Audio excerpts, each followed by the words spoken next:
Meu nome é Joaquim. Sou caçador na região do Vale do Ribeira há mais de 30 anos. O que vou contar aconteceu durante a quaresma de 2018 e mudou para sempre minha relação com a mata e seus mistérios. Sempre fui um homem prático, que acreditava apenas naquilo que podia ver e tocar. As histórias sobre entidades da floresta que os antigos contavam ao redor da fogueira nunca me intimidaram. Via-as como simples superstições, criadas para manter as pessoas longe da mata nos períodos em que os animais estavam se reproduzindo. Naquela quaresma, ignorei todos os avisos. A temporada de caça estava oficialmente fechada, mas eu tinha prometido carne de paca para um comerciante da cidade que pagava bem. Minha situação financeira não estava boa, e aquele dinheiro faria diferença. Saí de casa na madrugada de uma quarta-feira, levando apenas minha espingarda, alguns mantimentos e meu cachorro Trovão, um vira-lata caramelo que me acompanhava em todas as caçadas. Adentrei a mata por uma trilha antiga, pouco usada, que levava a um pequeno curso d'água onde os animais costumavam beber. Planejava montar acampamento próximo dali e ficar por 2 ou 3 dias. O céu estava limpo, mas algo no ar me incomodava. A mata parecia mais densa, o silêncio mais profundo. Montei acampamento num pequeno platô e preparei algumas armadilhas antes do anoitecer. Trovão, normalmente agitado e farejador, estava inquieto de um jeito diferente. Não se afastava de mim, nem mesmo quando tentei enviá-lo para farejar rastros. Achei estranho, mas atribuí ao cansaço da caminhada. Quando a noite caiu, acendi uma pequena fogueira e preparei um café. O silêncio era opressivo. Numa mata normal, a noite é preenchida por sons, grilos, sapos, o ocasional pio de uma coruja. Mas ali, nada. Era como se toda a vida selvagem tivesse desaparecido ou estivesse se escondendo. Foi a primeira vez que senti um arrepio de apreensão, mas afastei o pensamento. Não seria um silêncio que me faria voltar atrás. Por volta da meia-noite, quando estava prestes a me deitar, Trovão começou a rosnar baixinho. Seus pelos estavam eriçados e ele olhava fixamente para um ponto na escuridão, além do alcance da luz da fogueira. Peguei minha lanterna e apontei na direção, mas não vi nada. Mesmo assim, a inquietação do cachorro me deixou alerta. Deitei-me com a espingarda ao lado, mas o sono não veio. Tinha a sensação constante de estar sendo observado. De vez em quando, ouvia galhos estalando na mata, como se algo ou alguém estivesse se movendo ao redor do acampamento. Trovão permaneceu acordado, alertas às orelhas, olhos fixos na escuridão. Na manhã seguinte, descobri que todas as minhas armadilhas haviam sido desmontadas. Não quebradas ou disparadas, mas cuidadosamente desmontadas e colocadas em pequenos montes, como se alguém quisesse me enviar uma mensagem. Senti um frio na espinha, mas meu orgulho falou mais alto. Remontei as armadilhas e decidi mudar para um local mais afastado. À medida que caminhava pela mata, notei outros sinais perturbadores. Os caminhos que eu conhecia tão bem pareciam diferentes, como se a própria floresta tivesse se reconfigurado durante a noite. Árvores que não me lembrava de ter visto antes apareciam no caminho, e formações rochosas familiares pareciam ter mudado de lugar. Começou a me ocorrer que talvez estivesse perdido, o que era absurdo para alguém que conhecia aquela região como a palma da mão.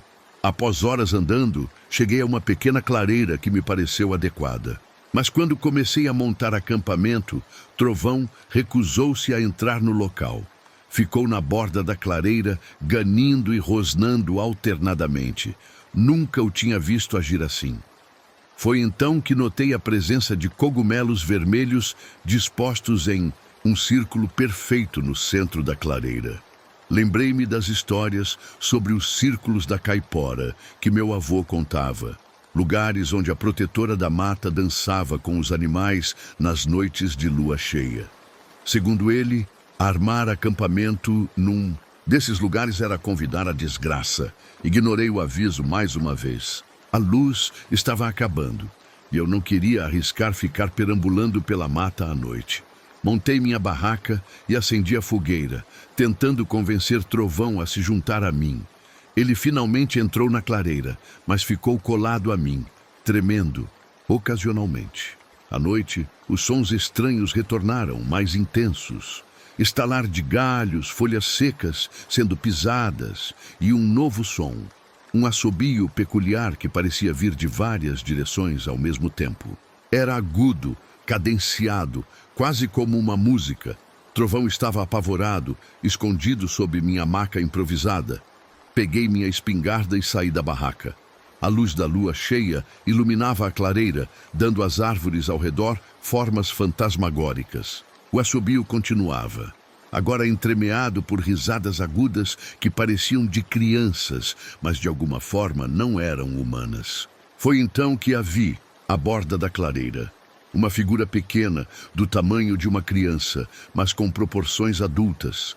Tinha a pele escura como barro molhado e cabelos vermelhos que pareciam chamas. Seus olhos brilhavam na escuridão como duas tochas pequenas. Nas mãos carregava uma espécie de cajado que batia ritmicamente contra o solo. "Você veio tirar vida na época da renovação", disse ela, numa voz que parecia sair da própria terra. "A mata está fechada. Os filhos estão nascendo. E você desrespeitou." Minha boca secou e minhas pernas tremiam. Tentei falar, explicar meus motivos, mas as palavras não saíam. A figura, que só podia ser a caipora das lendas, deu um sorriso que mostrou dentes pontiagudos e continuou. "A quaresma é tempo de respeito, de equilíbrio. Você quebrou o acordo. Agora vai conhecer os caminhos que nunca terminam." Ela bateu o cajado no chão 3 vezes e a clareira foi invadida por dezenas de animais. Facas, cotias, tatus, cobras, todos formando um círculo ao redor de mim. Seus olhos também brilhavam com uma luz sobrenatural. Apavorado, disparei minha espingarda para o alto, esperando afugentar os animais e a figura. O tiro ecoou pela mata, mas nada se moveu. Quando olhei novamente, a caipora estava a apenas um passo de mim, seu rosto contorcido numa expressão de fúria. 3 dias e 3 noites, ela sibilou. "A mata vai te ensinar o respeito que você não aprendeu com os antigos." Ela soprou um pó em minha direção e tudo ficou confuso. Meus sentidos embaralharam-se. As árvores pareciam se mover. O chão ondulava como água. A última coisa que me lembro foi de Trovão uivando ao longe e da risada da caipora ecoando na noite.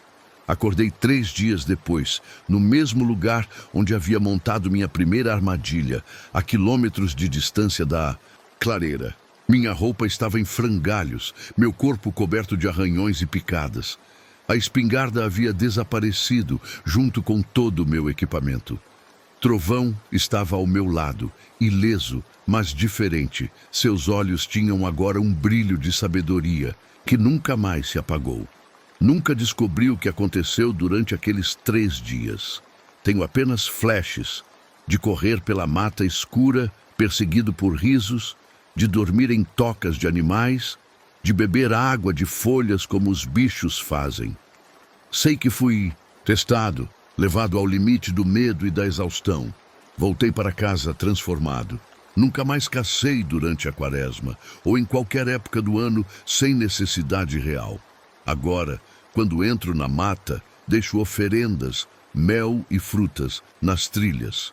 E sempre sinto um olhar vigilante me acompanhando, garantindo que a lição foi aprendida. Às vezes, nas noites de lua cheia, ainda ouço aquele assobio peculiar vindo da direção da floresta.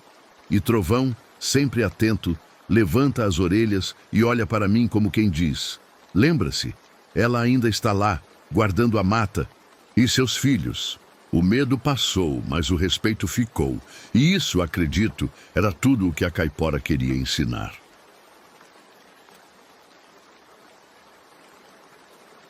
Me chamo Sebastião, tenho 52 anos e trabalho como guia turístico no Parque Nacional da Chapada dos Veadeiros. O que vou relatar aconteceu na quaresma de 2019, quando levei um grupo de universitários para uma expedição que deveria durar 5 dias. Era um grupo de 6 estudantes de biologia de São Paulo, todos jovens, entre 20 e 25 anos, cheios de entusiasmo e conhecimento teórico, mas com pouca experiência prática na mata. Chegaram falando alto, tirando fotos de tudo, carregando equipamentos caros e delicados. Tentei alertá-los sobre os perigos naturais da região, cobras, aranhas, o terreno acidentado, mas também mencionei os perigos que não se veem. Estamos na quaresma, expliquei enquanto preparávamos as mochilas. É uma época especial para quem vive perto da mata. Os antigos dizem que é quando o curupira fica mais atento, mais protetor. Eles riram, é claro. Jovens da cidade, com educação universitária, não acreditam nas histórias dos caipiras ignorantes, como um deles murmurou quando pensou que eu não estava ouvindo. Não insisti. Cada um aprende do seu jeito. Nossa rota passava por uma parte menos visitada do parque, onde pretendia mostrar-lhes uma biodiversidade mais preservada. No primeiro dia, tudo correu conforme o planejado. Acampamos perto de um riacho e os estudantes coletaram amostras de plantas e tiraram fotos de pequenos animais. À noite, ao redor da fogueira, contei algumas histórias locais, incluindo a do curupira, o protetor da floresta com seus pés virados para trás para confundir caçadores.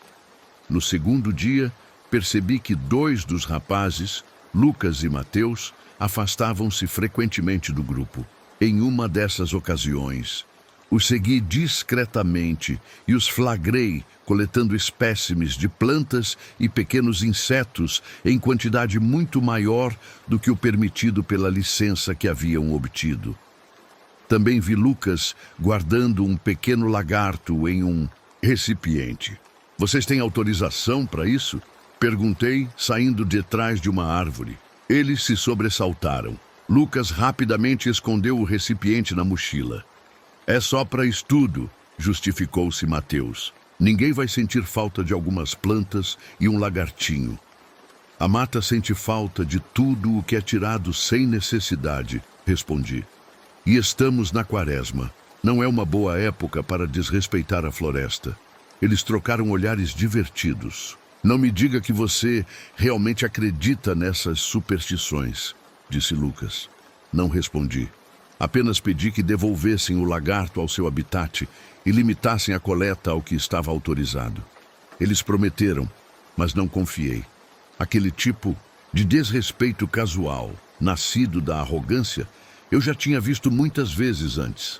Naquela noite, quando todos já dormiam, fui acordado por um assobio estranho vindo da mata. Era um som que conhecia bem, melódico, quase hipnótico, que parecia chamar. Os cabelos da minha nuca se eriçaram. Em mais de 20 anos, como guia, tinha ouvido histórias sobre esse assobio, mas nunca o tinha experimentado pessoalmente.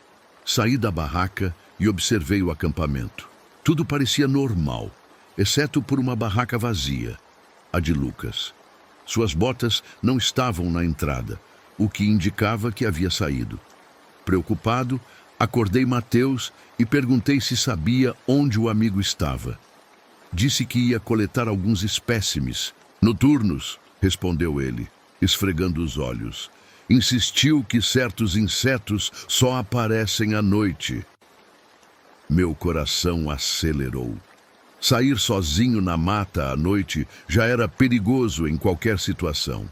Mas durante a quaresma, após desrespeitar abertamente as tradições, pedi a Mateus que ficasse no acampamento com os outros enquanto eu procurava Lucas. Segui pela trilha principal com minha lanterna, chamando seu nome em voz baixa. Não queria acordar o resto do grupo e causar pânico.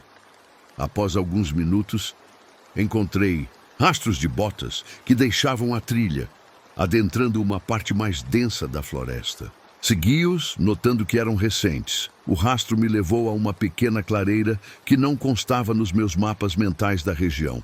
Ali, as pegadas simplesmente desapareciam, como se Lucas tivesse sido erguido do solo. Iluminei o chão em todas as direções, procurando por onde ele poderia ter seguido, mas não havia mais rastros. Foi então que notei algo estranho nas árvores ao redor da clareira. Pequenos entalhes, símbolos que nunca tinha visto antes, marcavam os troncos. Quando aproximei a lanterna para examinar um deles, o assobio recomeçou, agora muito mais próximo, vindo de trás de mim. Virei-me rapidamente e, por um instante, no limite do alcance da minha lanterna, vi uma figura baixa e musculosa movendo-se entre as árvores. Tinha cabelos vermelhos flamejantes e, no breve momento em que a luz o atingiu, vi que seus pés estavam virados para trás.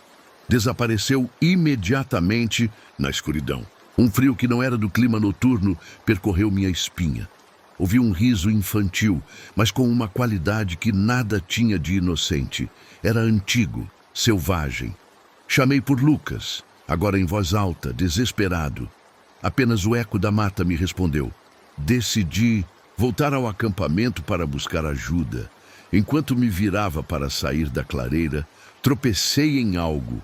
A mochila de Lucas, intacta, com seu equipamento de coleta.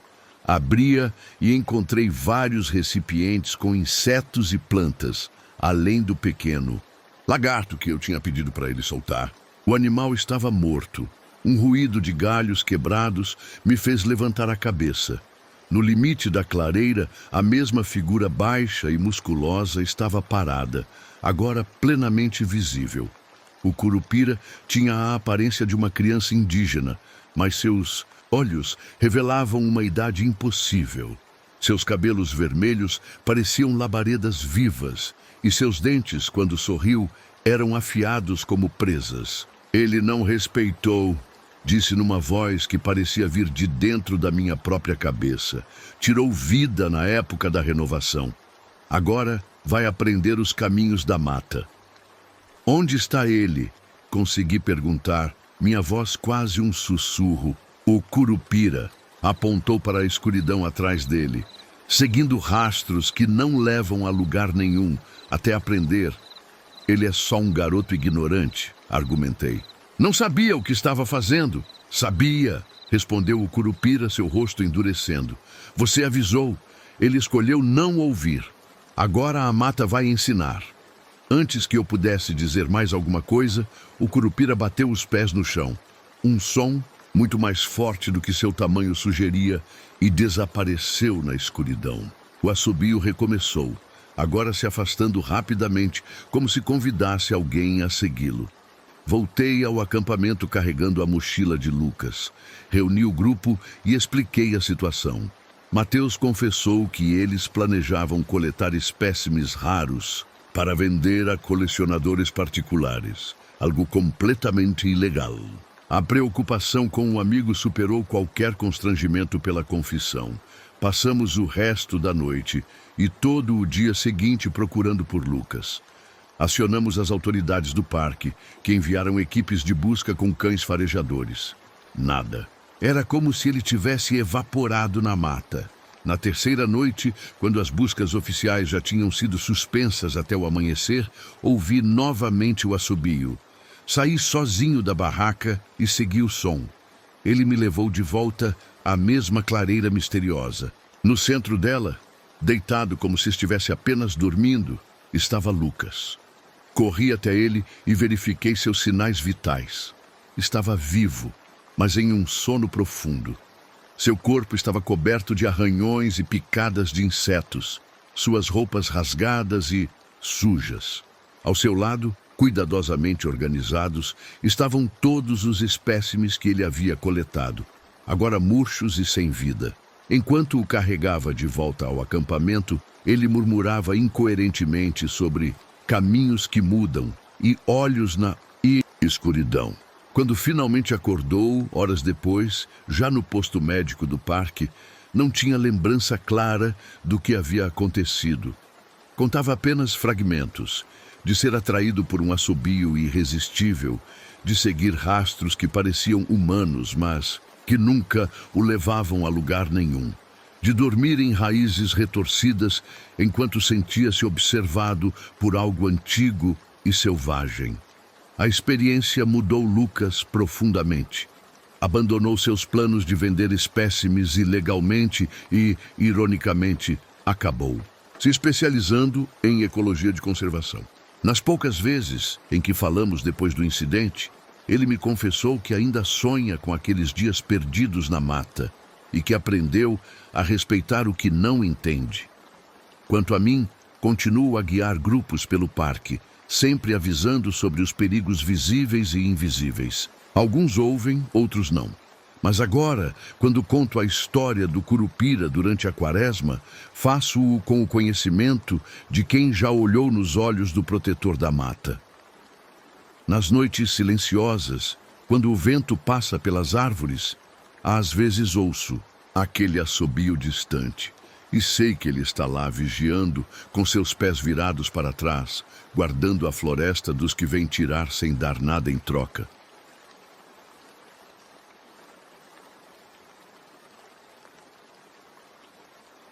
Meu nome é João. Nasci e cresci no interior do Amazonas e desde criança aprendi que a floresta tem seus donos. Meu avô, seringueiro antigo, sempre dizia que certas coisas não eram para serem questionadas. Se a mata te der um aviso, escute. Eu escutava. Sempre escutei. Até aquela noite. Era tempo de Quaresma, aquele período em que os mais velhos diziam que a mata fica diferente. Meu avô costumava contar histórias de homens que desapareceram sem deixar vestígios, sugados por algo que vive entre as árvores. Eu nunca dei muita atenção. Superstição, achava, mas naquela noite aprendi a respeitar o que não entendo. Eu estava sozinho fazendo um caminho que conhecia bem. A floresta ao redor estava estranhamente silenciosa. Nada de grilos, nada de pássaros, nem mesmo o farfalhar das folhas. Apenas os meus passos no chão de terra e a minha própria respiração. Não sei dizer exatamente quando percebi que estava perdido. Eu não estava longe, disso eu tinha certeza. Mas algo estava errado. O caminho parecia se estender além do que deveria, como se a trilha estivesse se alongando. Então, vi as pegadas, pequenas, mas nítidas no solo úmido. Só que algo estava errado com elas. Elas estavam invertidas, como se quem as tivesse feito estivesse andando de costas. Me abaixei para olhar melhor. O cheiro de terra molhada encheu minhas narinas e um arrepio percorreu minha espinha. Respirei fundo, tentando manter a calma. Talvez algum animal tivesse passado por ali e eu estivesse imaginando coisas, mas a sensação de estar sendo observado se intensificava. Olhei ao redor, esperando ver alguém entre as árvores. Nada. Apenas a escuridão densa da mata. A primeira risada veio fraca, distante. Um som agudo, quase infantil. Meu coração disparou. Conhecia histórias sobre aquilo. Todos conheciam. Tentei ignorar e seguir em frente, mas a trilha simplesmente não levava a lugar algum. Cada passo que eu dava parecia me afastar mais do que me aproximar da saída. O suor escorria pelo meu rosto, e a ideia de que talvez eu não saísse dali começou a se instalar na minha mente. Outra risada, agora mais próxima. Meu estômago se revirou. Me virei, tentando encontrar a origem do som. As árvores pareciam se fechar ao meu redor. Era como se a floresta tivesse se tornado um lugar diferente, deformado, alheio ao mundo real. Foi quando vi a sombra. Era pequena, baixa como uma criança. Os contornos eram vagos, mas eu podia distinguir a forma de um corpo e os pés virados para trás. Meu sangue gelou. A coisa não se mexia. Apenas estava ali me observando. O ar ao meu redor parecia pesado, quase impossível de respirar. O medo tomou conta de mim. Fechei os olhos e tentei lembrar o que meu avô dizia. Se um dia sentir que a mata não quer você ali, ofereça algo. Peça licença. Minhas mãos tremiam, mas consegui enfiá-las no bolso e puxar um pouco de fumo. que eu levava comigo. Com a outra mão peguei um pedaço de rapadura e coloquei no chão. Minha voz saiu fraca, quase um sussurro. Não quero incomodar. Só quero ir embora. O silêncio se estendeu por segundos que pareceram horas. Quando abri os olhos, a sombra não estava mais lá. O som da floresta voltou aos poucos. Os grilos, os pássaros, o farfalhar das folhas, tudo parecia normal de novo. E como num passe de mágica, a trilha estava ali, exatamente onde deveria estar. Eu saí dali rápido, sem olhar para trás. Não contei a ninguém durante muito tempo. O que eu poderia dizer? Que vi algo que não deveria existir, só sei que nunca mais andei na floresta sem pedir licença. Nunca mais ignorei os avisos. E, principalmente, nunca mais duvidei do que meu avô dizia.